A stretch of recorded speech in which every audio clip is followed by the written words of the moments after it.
Alô, pessoal, galera utilizada, aquele abraço. Canal do Brito chegando nessa quinta-feira gostosa, a tarde gostosa aqui em Belo Horizonte, mas desejando que aonde você estiver, que você tenha uma tarde abençoada. Chegamos aqui para falar um pouquinho da Copa do Brasil, esse torneio maravilhoso que temos aqui no Brasil, né, que de tempos em tempos sofre algumas mudanças. Estamos chegando na 36ª edição, agora em 2024. Torneio que começou nos idos, né, de 1989. De lá para cá aconteceram muitas mudanças e agora temos também algumas que foram implantadas mais recentemente. E a Copa do Brasil agora com 92 times disputando um lugarzinho lá em cima no topo, né? Para chegar e ser campeão desse torneio maravilhoso que enche o caixa de din-din, além de mandar diretamente para a Copa Libertadores 2025 e também uma classificação para a Supercopa de 2025, quando o campeão vai disputar com o campeão do Campeonato Brasileiro de 2024. Tá certo, pessoal? Vamos falar um pouquinho então desse torneio que agora conta com 92 clubes, 80 vagas pelos os estaduais, né? E 12 vagas aí distribuídas entre Copa Verde, Copa do Nordeste, a própria Copa do Brasil, né? Série B, os times que se classificaram para a Libertadores, né? E outras vagas também via Série A. Então a Copa do Brasil chegando e já tivemos aí muita coisa importante para falar nesse momento. Tem time grande aí, né? Time grande aí, grande campeão, que já contava em estar nas oitavas, mas não deu não. Não deu não, né? Vamos falar um pouquinho disso e falar, né? Começamos a Copa do Brasil na terça-feira, é o período da Copa do Brasil nessa temporada, 20 de fevereiro até 10 de novembro. Então, um torneio longo, né? E com suas fases aí, classificatórias, e é um torneio de mata-mata, né? Uma coisa bem bacana mesmo, com moldes de grandes campeonatos aí pelo mundo, né? Então, a Copa do Brasil chegando também para nos trazer esses momentos frenéticos aí, de muitas emoções, né? Muitas alegrias e muito choro. A Copa do Brasil é fantástica e é um torneio que eu gosto bastante, né? Mas vamos lá, né? Pegar um pouquinho aqui do que aconteceu nesse início, né? Nessa primeira rodada, que ainda teremos jogos ainda pela frente aí, né? São 40 jogos, né? Até nessa primeira rodada ainda. Já tivemos iniciando, né? Na terça-feira jogos, né? Na terça-feira foram alguns jogos que aconteceram. Ontem nós tivemos 17 jogos, né? Hoje tivemos 3 jogos, teremos 3 jogos, desculpa. Hoje teremos mais 3 jogos, né?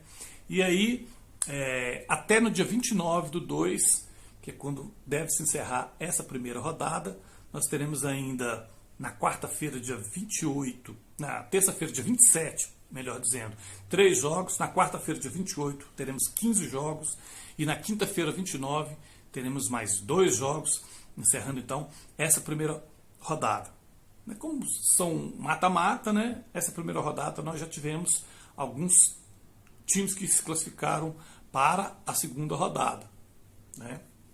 Então vou passar aqui os times que já se classificaram para a segunda rodada, né? Brasiliense, que ganhou do Itabaiana por 1-0. O Real Futebol Clube, que já também se classificou para enfrentar o Atlético Goianiense. Esses dois já estão, né, definidos esse confronto na segunda rodada já. O Real ganhou do São Raimundo por 2-1 e o Atlético Goiás ganhou do União Rondonópolis por 3-1, né? O CRB também se classificou, empatando em 0-0 contra o Rio Branco, né? E Capital venceu 2-1 o Tocantinópolis. E tivemos, né, eu vou deixar para falar um pouquinho mais no final, Souza 2, Cruzeiro 0.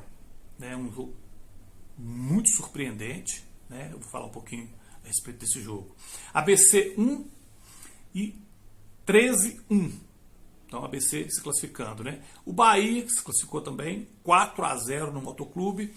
E o Amazonas Futebol Clube também venceu o Independente por 1-0. A Portuguesa do Rio de Janeiro se classificou, fazendo um clássico regional lá contra o Audax também do Rio de Janeiro, empate em 0-0. Então, a Portuguesa jogando fora de casa se classificou. Tá certo? Botafogo de São Paulo também já tem o seu adversário, será o Anápolis. Né? O Botafogo venceu o Nova Venécia por 2-1 e o Anápolis venceu o Tombense, né? Outro time aqui de Minas Gerais, também dando adeus à Copa do Brasil já nessa primeira rodada aí. Tombense então perdeu para o Anápolis 1-0. O América do Rio Grande do Norte, né, que também já tem o seu adversário definido, vai ser o São Luís, lá do Maranhão. O América venceu o Costa Rica por 2-1 e o São Luís venceu o Ituano também pelo mesmo placar, 2-1. Também outro confronto já definido, Ipiranga e Porto Velho. Né? O Ipiranga venceu o River. Desculpa, o Ipiranga empatou com o River 1-1 e o Porto Velho venceu o Remo por 1-0. Esse confronto então já definido, Ipiranga e Porto Velho para a segunda rodada. Tá? Tivemos ainda o Retrô. Retrô também, né, se classificou, venceu 2-1 o Manauara. Tá certo, pessoal? Então esses são alguns dos jogos que já tivemos.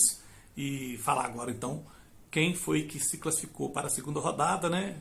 Tem alguns jogos aqui, mas estão classificados então Brasiliense, Real, o Atlético de Goiás, a CRB, Souza, ABC, Bahia, Amazonas Futebol Clube, Português do Rio de Janeiro, Botafogo, São Paulo, Anápolis, América do Rio Grande do Norte, São Luís, Ipiranga, Porto Velho, Capital e Retrô. Esses são os times que estão, né, aguardando também outros adversários para a segunda rodada. Tá certo? Bom, pessoal, falar aqui do jogo que teve maior repercussão, né? Um jogo importante, porque nós tivemos então um confronto entre Souza, da Paraíba, e Cruzeiro, o maior campeão da Copa do Brasil, né? Que debaixo de água, mas muita água, o campo completamente alagado, né? Parecia polo aquático, mas o Souza não tomou conhecimento e foi logo garantindo sua participação pela primeira vez na segunda fase da Copa do Brasil, vencendo o maior campeão, o Cruzeiro. Tá? Isso, gente, vamos dizer assim, denota o que é o time chegar com força, chegar com vontade, chegar com brio para querer continuar dentro da competição de mata-mata. Né? O Souza se entregou de corpo e alma, colocou o coração no bico da chuteira e partiu para cima do Cruzeiro, correndo grandes riscos, porque o Cruzeiro jogava por um empate, qualquer que fosse ele, né? Mas o Souza não tomou conhecimento e partiu para cima. E no segundo tempo entrou o Danilo Bala para mudar a história, né, do jogo, mudar a história desse confronto. Porque até então o Cruzeiro estaria se classificando com um empate e o Souza então fez o primeiro gol. Isso deixou o Cruzeiro um pouco mais apavorado, que precisava de partir para frente, né? Um time que precisava fazer o gol para buscar o empate e a classificação, mas não souberam jogar no tipo de gramado que enfrentaram ali com muita chuva. E o Souza, que também, né, não esperava jogar debaixo daquele pé d'água todo, né, acabou se dando melhor e fazendo logo o segundo gol, já no finalzinho do segundo tempo. E isso trouxe uma repercussão nacional, trouxe uma repercussão muito grande aqui em Minas Gerais, aqui em Belo Horizonte. A revolta contra o Cruzeiro foi muito grande, os torcedores estão realmente abalados, né? Os memes que surgiram por aí, né, deixaram os torcedores do Cruzeiro de cabeça quente. E claro que a internet não perdoa, né? Não perdoa. Mas falando de futebol, gente, é preciso entender que o futebol nosso está apresentando mudanças. E o técnico Felipão costuma dizer assim: não tem mais time bobo, não tem time bobo, né? E realmente não temos mais times bobos disputando nada por aí, né? É claro que a qualidade fala mais alto e às vezes ela é realmente suficiente, mas não é sempre que a qualidade é suficiente para vencer jogos como esses. Porque às vezes não é só a qualidade que é necessário se colocar, né, em campo. Precisa um pouco mais de brilho, de garra. E eu não vou ficar falando aqui, né, que teria sido, né, a falta disso, o descompromisso com a competição, né, que teria feito o Cruzeiro sair fora nessa primeira rodada, né? Mas a gente observa que situações como essa exigem de cada clube, né, principalmente dos clubes grandes que entram para disputar nessa primeira fase aí com uma ampla vantagem de jogar fora de casa por empate, né, a gente sabe que precisa de se entregar um pouco mais. E nesse momento, né, a repercussão aqui está muito grande, os veículos de mídia aqui falando muito, né, que o Cruzeiro não teve realmente uma entrega que deveria ter, né? O técnico desconhecia a competição, os jogadores, né, desconhecendo realmente o potencial que tem dentro de campo. E para mim, e agora eu vou abrir um parênteses aqui, porque como todo mundo sabe, né, o meu canal aqui é um canal que fala muito mais do Galo, né? E eu estou falando da Copa do Brasil, estou citando, né, esse jogo, que foi um jogo bastante importante, mas para mim não foi surpresa, né? Não foi surpresa que o Cruzeiro tenha saído. E falo por quê. Quem for olhar vídeos meus aqui falando do Campeonato Mineiro, recentemente eu falei, olha, o Atlético cometeu, né, um grande erro em achar que poderia vencer o Cruzeiro com facilidade e entrou, sabe, despretensiosamente para jogar o clássico, e o Cruzeiro acabou vencendo o segundo jogo dele na Arena MRV, isso pelo Campeonato Mineiro, entendeu? Mas naquela mesma ocasião eu falei, foi um vexame muito grande para o Atlético, porque o Cruzeiro é um time muito fraco, entendeu? E eu citei um dos piores que estão jogando essa temporada agora no Campeonato Mineiro, inclusive, né? Falei, é um time fraco, um time que ainda não tem definidos todos os seus momentos dentro do jogo, né? Não tem ainda definidos quais são as mudanças de jogadas, né? Taticamente, tecnicamente falando, né? O Cruzeiro enfrenta times aí de muito menor potencial ofensivo e passa dificuldades, né? Assim como o Atlético tem passado também com times menores aí. O Atlético custou para empatar com o Tombense com 1 a menos, né, na Arena MRV. O Atlético perdeu para o Patrocinense, né, na muleta do gramado, né? Você colocou a muletinha do gramado por baixo dos ombros aí e achou que era suficiente para falar que seria aquilo ali, mas não, né? Passou dificuldade para para ganhar lá do Atlético. E foi uma resposta que o Hulk deu para o prefeito lá, então, mas o time jogou muito mal. Né? E mesmo quando o Galo fez 4-0 aqui no Democrático de Governador Valadares, eu disse, o time fez gols, mas o futebol tá horroroso, horroroso. Mas voltando à Copa do Brasil, então falando do Cruzeiro, eu citei naquela oportunidade que o Cruzeiro é um time fraco, entendeu? E tá aí o resultado. Tá o resultado. Um time vencedor, o maior vencedor da Copa do Brasil, né? Com uma repercussão muito negativa após essa eliminação na primeira partida da Copa do Brasil para um time que não tem estrelas, um time que não tem nenhuma repercussão nacional, é um time que não se apresenta para nada. De vez em quando você ouve falar o Souza, porque é nesses momentos de Copa do Brasil que aparecem esses times. Né?